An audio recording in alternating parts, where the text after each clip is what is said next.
Is everybody ready? Great. Thank you for being here. I'm going to start off with a brief recap on the timeline of events in this case involving the murders of Jack Grimes, Glenda Parton, and Dewayne Selby. This case started with the missing persons on 10/25 of 2021. Jack Grimes and Dewayne Selby went missing, and a report was subsequently filed with the Tulsa County Sheriff's Office. On 10/26 of 2021, Glenda Cookie Parton was reported missing, and they were reported, her missing persons report was filed with the Pryor Creek Police Department. On 10/26, Glenda Keogh was recovered on Highway 75 and 56th Street North. On 10/28, Jack Grimes' Ford Taurus was recovered at Mohawk Park. On October 31 of 2021, Jack Grimes' body was recovered in the area of 2000 East 59th Place North. On August 14th of 2023, Glenda Cookie Parton and Dewayne Selby's remains were recovered and identified in the area of 5700 East 56th Street North. So as you can see, this case has spanned almost 2 years. And if it wasn't for the work of the individuals that you see behind me, we would not be here today. So I commend them and recognize them for their dogged work and investigative skills in putting this case together. Today we are announcing the charges being filed against suspect Johnny B. Good. His picture is on the wall to my left. Johnny B. Good is an individual that was recently tried for a murder. And here momentarily I'm going to bring Eric Graylis from District Attorney's Office to comment briefly about that. As I had stated in our previous press conference, Johnny B. Good had been a person of interest. He'd been in custody since May 12th of 2022, but was an early person of interest during this investigation due to the fact that he had been seen several times with each of these victims leading up to their disappearance and subsequent murders. There is obviously additional details and facts of this case that have led us here today. Those will be in the affidavit that will be made available to you after the press conference. They are a public record, so you can obtain those details out of the affidavit. We won't be discussing and going into those minor details for the press conference sake, but again, you'll be provided those after the press conference. Before we go any further, I'm going to go ahead and bring up Eric Graylis from the District Attorney's Office to talk about the recent events involving the murder trial that he was recently involved in. Great. This week, September 11th, 2023, John B. Good was set for trial on a first-degree murder charge related to the death of Richard Bonat. Mr. Bonat was found deceased on May 9th of 2022. This week, in the trial related to that particular charge, John B. Good entered a plea of no contest, and the judge subsequently found him guilty related to that homicide. The charge was a reduced charge of manslaughter in the first degree, and the judge sentenced him to 32 years and 1/2 year into the Department of Corrections. That occurred yesterday on 9/12 of 2023. John Good was sentenced at that particular time contemporaneously with his plea.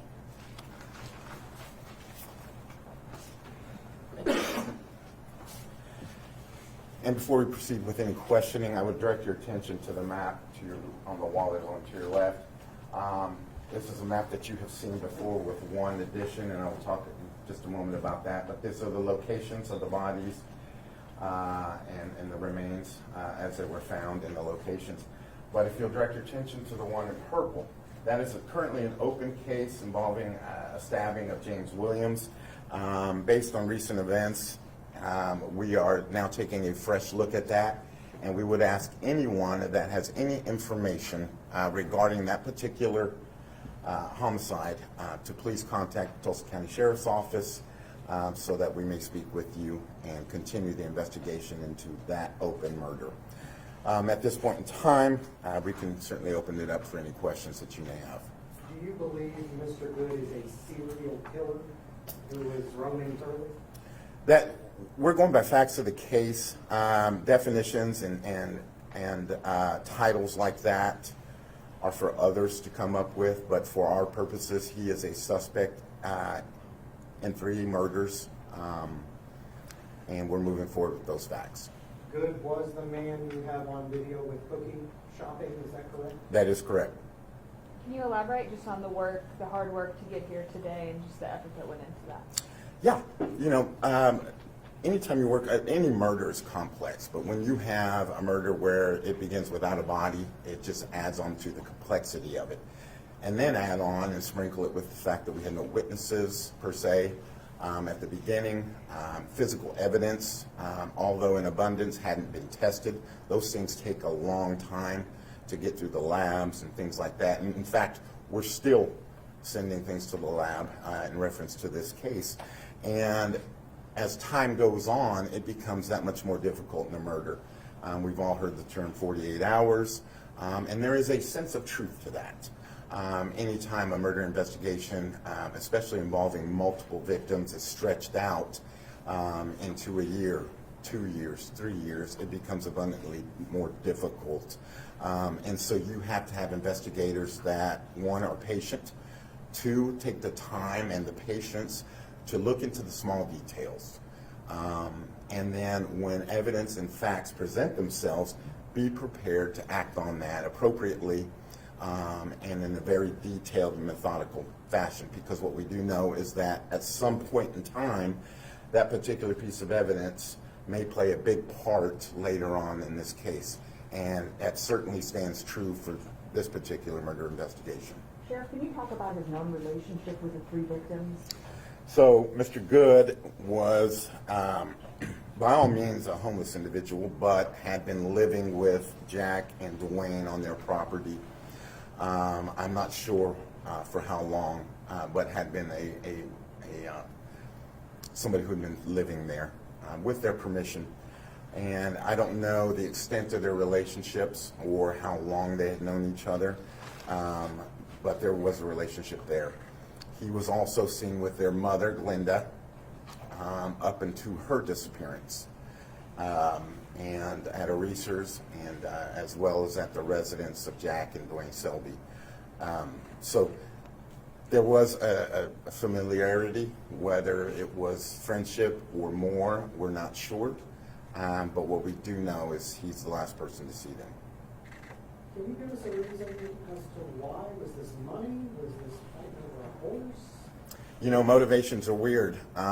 When they're there, it's because it's pretty glaring, like a dope rip or a gangster type of shooting.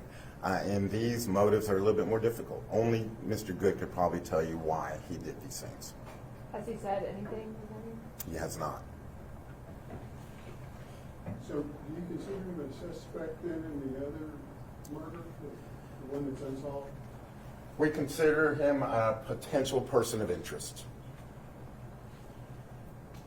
But I would remind everybody before we go any step further that he does have a presumption of innocence. He does have his day in court, and he does have his right just like everybody else.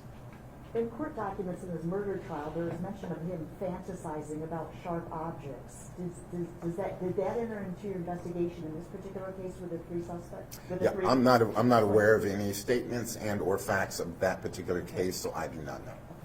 I got a question for Mr. Graves. Did he say anything in court like, what was the court like yesterday?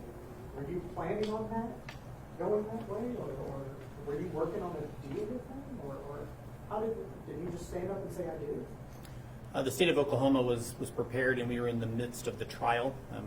In open court, we had completed our opening statement. We had completed jury selection, and so the jury was, in fact, seated.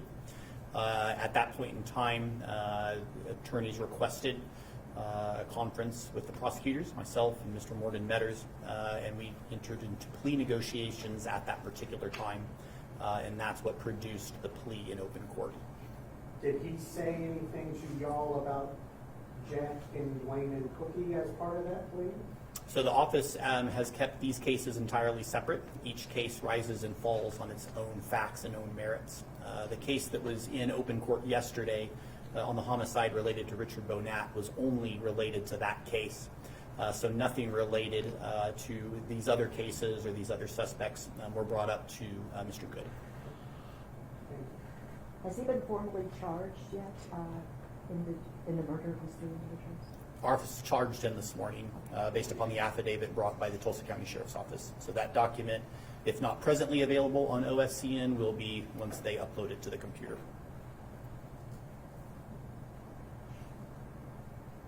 What happens next? Are you still waiting for the MP's office to get back to you on some things, or?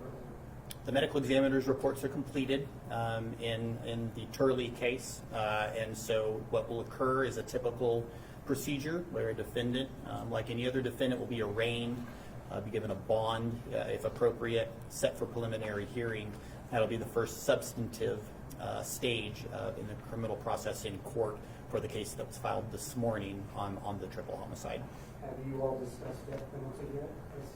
Where you might head? That would be something internally, ultimately between the district attorney's office and the Tulsa County Sheriff's Office. It would be premature to comment on that. So with this gentleman pleading yesterday, he's not getting out of jail anytime soon? He pled and was sentenced to 32.5 years yesterday. He has a constitutional right to attempt to withdraw his plea within 10 days. Today is day 9, and so in 9 days he could attempt to withdraw his plea, but we will continue all of that in due time in court. In the meantime, he has been sentenced, and so we anticipate him remaining this time in the Tulsa County Jail and could not be released. Question for the sheriff. Did you learn anything new, or did anything solidify after you formally found Dewayne and Cook? What I will tell you is that it allowed us to go back and tighten up our timeline and series of events as they occurred. And yes, it did add a certain aspect to us being here today for sure. I mean, identifying the victims is always step number 1, right? And so that did bring an integral part into this case and allowing us to move forward and presenting charges to the district attorney's office. What is the reaction of the families of the victims to today's developments? They were notified and certainly appreciative of the work of the people behind me, and it provides a tiny bit of closure. It's the first part in the criminal justice system. Obviously, the judicial part will take place next, and I think, like the rest of us, they hope that things run as smoothly as they can in a case like this moving forward, and that justice will prevail.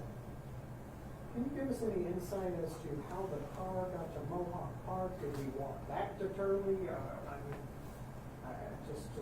This is, yeah, it's close together, but it's also spread out. Would you say it was busy? Or how would you describe that activity? Well, I would tell you that would not be unheard of, nor would it be difficult based on the proximity as you see them, for someone to take those cars, dump them off, and get back to a certain point in the investigation, or I'm sorry, in the wherever it is they were going to.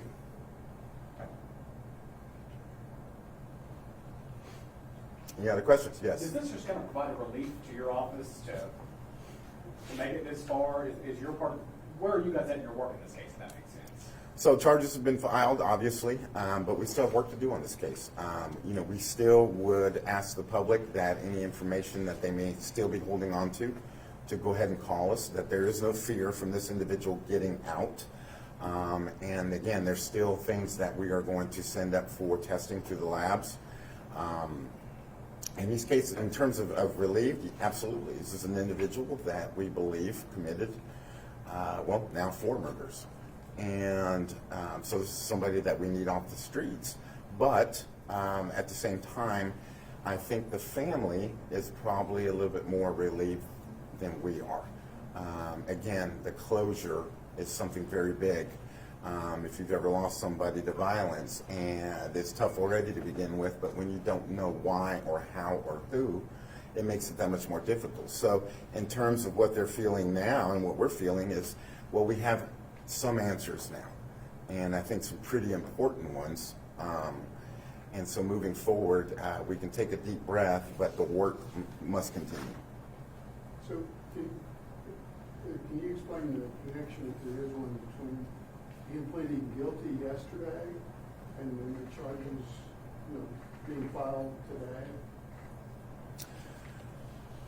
Well, other than we were still working through some things, and it just happened to coincide with his trial. There really is no better answer than that. A lot of it was happenstance, and then of course he's got 10 days in which to waive or go back on his no contest plea. But other than that, Randy, it was just a way that the chips fell on this one. We don't have the autopsy for Cookie and Dewayne, but we saw Jack's, and it was very brutal. Would you say Cookie and Dewayne had a similar death? Yes. Can you, since the James Williams thing was almost 2 years ago, can you recap, how you found him, who this man is? Which one? I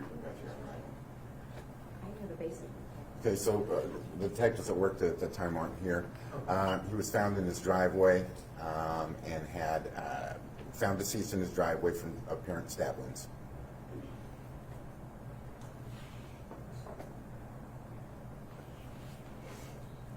I misspoke earlier. The preliminary reports are done on Dewayne and Glenda, but not the formal reports. Forgive me. Can you shed some light on the relationship between the accused and his relationship with Richard? Do you know what was your investigation able to determine why he stabbed that individual that ended up dying at the hospital? Statements that were made in open court and throughout the course of that particular trial showed no apparent motive or connection between the two that we could determine. Ultimately, those are open to speculation. It's difficult to know motive without getting into someone's head, which we were, of course, not able to do. But we were not able to definitively identify a motive in the Richard Bonat homicide. Was Richard also homeless? Richard was homeless at the time, yes. Any other questions? I have one. So has Mr. Good, has he been evaluated like at the forensic center or anything like that? Any kind of psychological evaluation? I can tell you that his attorneys did not request an evaluation related to mental health issues, and so the easy answer to that is no. Whether he himself may have mental health issues, that's ultimately something that we would not know. But his attorneys have not requested an evaluation from the Department of Mental Health.